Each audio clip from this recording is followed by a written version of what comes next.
Hello anime lovers, स्वागत है आप सभी का एक और नए एपिसोड पर। और आज हम जानेंगे इस कहानी की आगे की एपिसोड्स को। तो चलिए बिना किसी देरी के एक्सप्लेनेशन की शुभारंभ करते हैं। जहां पर पिछले एपिसोड के आखिर में हमने देखा कि महारानी के पीठ पर चोट के बहुत से निशान थे। वहीं पर महारानी अपनी नौकरानी से पूछती है कि सेरेमनी कब शुरू होने वाली है। नौकरानी जवाब में कहती है 2 घंटे में शुरू हो जाएगी। जिसके बाद महारानी कोई सा एक मैजिक करती है जिस वजह से उस मोती की चारों ओर की पानी बवंडर की तरह घूमने लगती है। महारानी कहती है फाइनली 20 साल बाद मैं अपनी मिशन पूरी करने वाली हूँ। जिसके साथ ही उस मोती के चारों ओर पानी तेजी से घूमने लगती है। उसी घूमती हुई पानी में किसी की यादें दिखाई देती है। जहाँ लिन फैन मन ही मन सोचता है कि ये महारानी की ही कोई यादें है। इसी के साथ हम 10 साल पहले की कहानी में पहुँचते हैं, जहाँ पर एक छोटी बच्ची पानी में चांद के रिफ्लेक्शन को देख रही होती है। जहाँ पर उस छोटी बच्ची की माँ उसकी कंधों पर हाथ रखकर कहती है ये जो तुम खूनी चांद देख रहे हो इसी की वजह से हमारी देश अभी भी कायम है। ऑल्दो इस चांद को शैतानी चांद माना जाता है, लेकिन साथ ही ये लाल चांद अपने साथ लाती है बेशुमार पावर जो कि हम इस्तेमाल कर सकते हैं। साथ ही वो माँ अपनी बच्ची को बताते हुए कहती है और जब तुम अपनी ट्रेनिंग पूरी कर लोगे तब तुम भी महारानी बनकर लोगों को बचा पाओगे। साथ ही बताया जाता है कि हजारों सालों पहले घोस्ट स्पिरिट ने पूरी दुनिया पर हमला कर दिया था। बहुत से छोटे बड़े शहर पल भर में खत्म हो गए और घोस्ट स्पिरिट ने उन पर कब्जा कर लिया। लेकिन इन सब के बावजूद भी हमारे किंगडम पर सदियों तक शांति बनी रही, क्योंकि हम लोग ब्लड मून को कल्टीवेट करते थे और कल्टीवेट करते थे रॉयल ब्लड को। जहाँ हमें दिखाई जाती है छोटी प्रिंसेस को हर तरह की ट्रेनिंग दी जाती थी, उसके ऊपर जुल्म ढाया जाता था, जहाँ उसे फिजिकल ट्रेनिंग के लिए कहीं पर लटका दिया जाता था। उसके सामने पक्षियाँ उसे नोच खाने को तैयार होती थी। जहाँ उसके उम्र के बच्चे खेल कूद में मस्त थे, उसे पढ़ाई करनी पड़ती थी। उसे अपनी डर पर काबू पाने के लिए उसे जलती कोयले पर चलाया जाता था। साथ ही उसे आजादी का महसूस करने के लिए बर्फ में जमाया जाता था, सांपों से कटवाया जाता था और आखिर में उन्हें एक पालतू जानवर को मारना होता था जो कि बचपन से ही उनके साथ होगा। इसके बाद हमें दिखाया जाता है महारानी उस पालतू जानवर को मार देती है।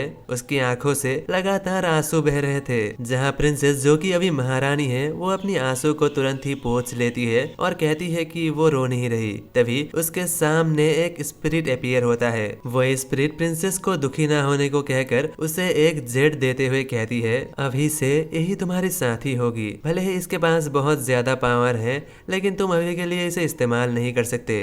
जब समय आएगा तब तुम इसे अपने आप इस्तेमाल कर पाओगे। वहीं पर फिर से सीन शिफ्ट होता है प्रेजेंट पर, जहाँ पर महारानी के हाथ पर वही जेड पीस होती है। पीछे से उसकी मेड उसे आवाज लगाती है कि महारानी इस समय हो चुकी है। ये सुनकर महारानी पानी से बाहर आकर कपड़े पहनती है और वहीं पर हम देखते हैं लिन फैन को, जिसे वो मोती मिल चुका था, लेकिन उसके कपड़े के वजह से उसे कोई भी नोटिस नहीं करता। जिसके बाद महारानी की राज्याभिषेक का समय होता है। पिछली महारानी जो कि फोनिक्स रोब घोस्ट स्पिरिट की माँ है, वो अपनी ताज उतार कर महारानी को पहना देती है। लेकिन तभी हर बार की तरह आसमान में दूसरा एक घोस्ट सिटी अपीयर होता है। इसे देखते ही हर कोई पैनिक करने लगता है, लोग बेहोश होने लगता है। जहाँ अपने लोगों को पैनिक करते देख महारानी आदेश देते हुए कहती है सभी सोल्जर्स लोगों को बचाओ और सही सलामत यहाँ से बाहर निकालो। साथ ही महारानी अपनी माँ से मदद मांगती है ताकि दोनों मिलकर एक डिफेंस बैरियर बना सके। लेकिन वहीं पर महारानी की माँ कहती है कि उसकी कोई जरूरत नहीं।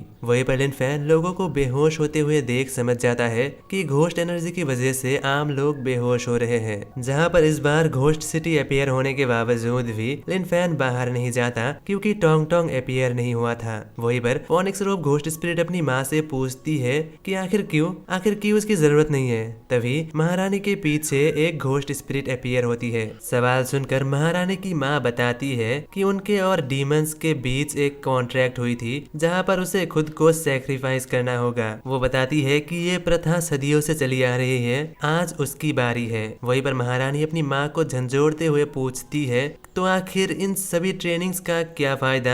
क्या हम ये ट्रेनिंग उन घोस्ट स्पिरिट को हराने के लिए नहीं कर रहे थे? उसी वक्त उसी राज्य के कुछ मंत्रियां आकर महारानी को बताता है कि भले ही इंसान के पास कितनी भी स्पिरिचुअल एनर्जी हो जाए, वो घोस्ट स्पिरिट से ज्यादा नहीं हो सकता। साथ ही महारानी को पता चलता है कि ये उसकी असली माँ नहीं है। वहीं पर उनमें से एक मंत्री बताता है कि रॉयल ब्लड लाइन जैसा कुछ भी नहीं होता। ब्लड मून के दिन जो भी बच्चे पैदा होते हैं उनमें से एक को चुनकर उसे ट्रेनिंग दिया जाता है। उन सभी कैंडिडेट्स के अंदर एक घोस्ट टेलिस्मैन इंसर्ट किया जाता है और समय के साथ वो घोस्ट टेलिस्मैन बॉडी के अंदर खून से रिफाइन होता है। रिफाइन होने में लगभग 20 साल लगते हैं, जिसके बाद महारानी अपनी कुर्सी को किसी और को दे देती है, जिसके बाद पुरानी महारानी को खुद को सेक्रीफाइस करना होता है ताकि सभी आम लोग आगे भी शांति से जी सके। महारानी जिसे अपनी पूरी जिंदगी एक झूठ लगती है, वो कहती है तो इस ब्लड मून कल्ट के पीछे इन डीमंस का हाथ है। वहीं पर महारानी की माँ उससे ये सब छुपाने के लिए उससे माफी मांगती है और साथ ही बताती है कि अब तुम बड़ी हो चुकी हो और शायद अब तुम समझ सकोगे।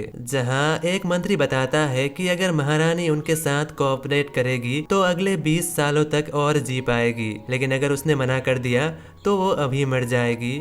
उसे अपने देश के लोगों के बारे में सोचना चाहिए। अगर वो कोई भी गलत डिसीजन लेगा तो हर कोई मारा जाएगा। मंत्री की इन बातों को सुनकर महारानी बताती है, क्या तुम्हारे हिसाब से ये 2 चॉइस है, अकेले मरो या फिर सभी लोगों के साथ मरो? साथ ही वो अपनी माँ से सवाल पूछती है, माँ क्या आपको भी यही कहा गया था? महारानी की सवाल सुन महारानी की माँ की आंखों में आंसू आ जाती है। वो कहती है, भले ही मैं तुम्हारी असली माँ नहीं हूँ, लेकिन तुम्हारे लिए मेरा प्यार बिल्कुल असली है। तुम्हारी बहुत बहुत शुक्रिया बेटी, तुम्हारी वजह से ही मैं अपनी जिंदगी शांति से जी पाई। और इसी आखिरी बात के साथ महारानी को वो घोस्ट स्पिरिट पकड़ लेता है और उसे पूरी तरह से एब्जॉर्ब कर लेता है। वहीं पर अपनी माँ को मरते हुए देख महारानी की आंखों में आंसू आ जाती है और वो जोर जोर से रोने लगती है। वहीं पर महारानी को रोते हुए देख मंत्री यहाँ परेशान हो जाता है। महारानी के रोते ही उसके गले पे लगी पेंडेंट एक्टिवेट हो जाता है और उसके अंदर से इमेंस एनर्जी रिलीज होता है, जो देख हर कोई हैरान हो जाता है। जहाँ पर लिन फैन भी मौजूद था।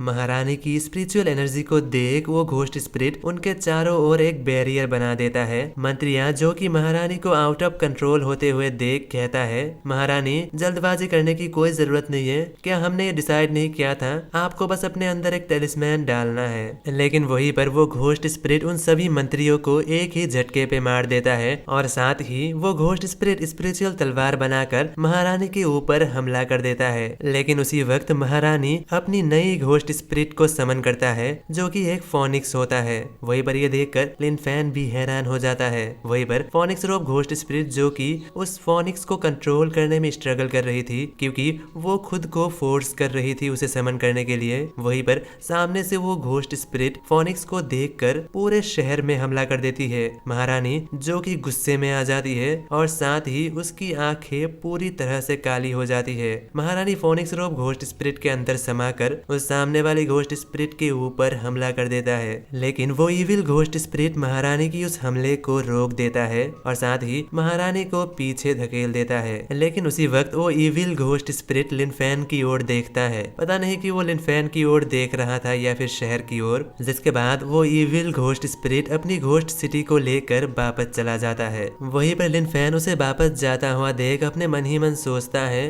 कि आखिर वो अचानक वापस क्यों जा रहा है? आखिर हुआ क्या मुझे देखने के बाद वो वापस जा रहा है? लेकिन ऐसा होना तो नहीं चाहिए था। इस कपड़े की वजह से कोई भी मुझे नहीं देख सकता। क्या मैं एक्सपोज हो चुका हूँ? नहीं, ऐसा लगता तो नहीं है। अगर ऐसा होता तो मैं पहले से ही एक्सपोज हो जाता। फिर भी लिन फैन एंश्योर होने के लिए अपने सिस्टम के अंदर से घोस्ट मिरर निकाल लेता है और आसपास देखने लगता है और अचानक उसे अपने पीछे किसी की लंबी लंबी टांगे दिखाई देता है और उसके पीछे से फोनिक्स रोब घोस्ट स्पिरिट की हमला होता है। फोनिक्स रोब घोस्ट स्पिरिट जो कि अपने अंदर से कंट्रोल खो चुकी थी, वो पूरी तरह से आउट ऑफ कंट्रोल होकर पूरे शहर को जलाने लगती है और साथ ही लिन फैन के ऊपर भी हमला हो जाता है। लेकिन इसके अगले ही पल लिन फैन दोबारा से बाहर पहुंच जाता है। लिन फैन अपनी आसपास देखकर सोचता है, लगता है कि वो जादुई शहर खत्म हो गया। साथ ही वो महारानी की ओर देखकर मन ही मन सोचता है, तो इसका मतलब अपने ऊपर से कंट्रोल खोने के बाद महारानी इस सी ऑफ डेथ में कैद हो चुकी है। जिसके बाद लिन फैन उस मोती को स्पेस स्टोर से निकाल कर महारानी को दे देता है। सिस्टम से मिशन पूरा होने का नोटिफिकेशन मिलता है, साथ ही उसे 10 कॉम्पिनियन फेवरेबिलिटी पॉइंट भी मिलता है। तभी लिन फैन सिस्टम में कुछ अजीब नोटिस करता है, क्योंकि वहाँ पर फोनिक्स रोप घोस्ट स्पिरिट का नाम बदलकर क्वीन ऑफ द मून बन चुका है। जिसके साथ ही लिन फैन को सिस्टम से एक और नोटिफिकेशन मिलता है, जहाँ पर उसे क्वीन ऑफ द मून की ओर से फाइनल मिशन मिलता है, जहाँ पर घोस्ट टॉयज को ढूंढकर उसे मारने में मदद करना है। मिशन रिवॉर्ड के तौर पर लिन फैन को 20 कॉम्पिनियन फेवरेबिलिटी पॉइंट मिलने वाला था, और इसी मिशन के बाद फोनिक्स रोप घोस्ट स्पिरिट भी लिन फैन का घोस्ट स्पिरिट बन जाएगा। Lin Fan phoenix rope ghost spirit के सामने चौर में खड़ा होकर कहता है, तुम्हें चिंता करने की कोई जरूरत नहीं है, बाकी सब कुछ मुझ पर छोड़ दो, मैं तुम्हारी मदद करूंगा। तो इसी के साथ आज की एपिसोड यही पे समाप्त होती है। मैं मिलता हूँ किसी और वीडियो के साथ, तब तक के लिए बाय बाय।